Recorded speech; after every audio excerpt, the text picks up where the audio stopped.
Let's turn our attention to Luka Doncic, who dropped another monster triple-double last night. I was actually in the building in Dallas yesterday. He was a sight. 38 points, 11 rebounds, 10 assists in a win over the Bulls.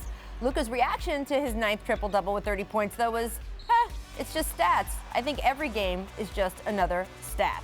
Well, that's all right. true. Well, that is true. Scotty, I just want to know, how dangerous does Luka's play this season make the Mavericks? Because every month it seems like he's getting better. It is, and he's a very dangerous player, and we've made so many comparisons to LeBron, to Magic. He's paving his own road. You know what I'm saying? He's not as athletic as a LeBron James, but he's more athletic than a Magic Johnson, and he looks to score more than either of those two players. So he's a very difficult player to defend. He sees the court very well. If you put the right players around him, he's able to make them better, and he just seems to be the kind of player that allows the game to come to him. He don't rush anything. He's very poised, and he makes the right decision. And the one thing I really like about him is that he doesn't turn the ball over. It's interesting that the Mavericks kind of have to talk about now. They've been such a great team this year. Do they advance their timetable a little bit and cash in some of their assets because they actually are positioned to make a trade? Do they go now? Do they sniff the market on Andre Drummond? Do they sniff the market on Kevin Love? 2 months ago, I would have said no, because they want to retain 2021 cap space, because they say that's the last year of Luka on his rookie deal. They can, in theory, make a bid for Giannis Antetokounmpo or another one of those star players. But as you look at the West, just think if they would trade for a guy like Kevin Love, the spacing that he and perhaps Porzingis could do, and they have the assets to pull it off. They could have a Kevin Love, Kristaps Porzingis, Luka Doncic three-headed monster.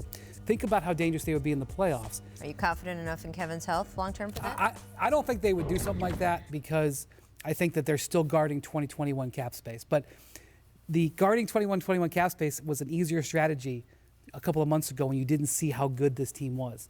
And Luka has overperformed. Well, maybe he's stunned me. His performance has been so good that maybe it's leading them to at least have some more conversations about what to do with their trade assets. It's so fun to sit courtside and watch him play, and I noticed a few things last night. First, obviously, just all the things you see on TV, they're happening even more when it's happening right in front of you. It's so much more impressive, just the way he's seeing the court, the passing ability he has, and just at his size. He is not the most athletic guy on the court, but he still has great size and does have athleticism in different ways. And also his competitiveness. And Scotty, we see it with guys like you.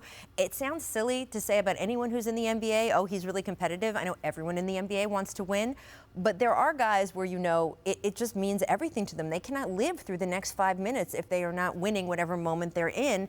And there's been a lot of talk lately from Coach Rick Carlisle about how Luka's getting beat up. The teams just don't know how to defend him, so they're just hitting him. That's kind of all that they know how to do. And they figure, well, we're only going to get called 30% of the time. And he was getting pretty beat up by the Bulls last night. And he just kept coming at the ref, and he could not let his point go. And it wasn't even really about the contact he was taking. He wasn't complaining, but he was so mad that he just wasn't being seen the way he wanted to be seen, and coming at guys like that. Well, I mean, that's something that will happen over time. The officials will start to see a player that consistently is playing a certain way, and they will start to give him those calls. But, he's still a young player. He's accomplished so much, and he's doing it so fast. But the officials, they're going to take their time and allow you to work your way into that superstar status. I'm old enough to remember when there would be maybe 2 or 3 30-point triple-doubles in the entire league this season. He's got 9. We're not even at midseason yet. He has more 30-point triple-doubles than everyone else in the NBA combined, and he's 20 years old. Thanks for watching ESPN on YouTube. For highlights and analysis, check out the ESPN app. And for live streaming and premium content, check out ESPN+.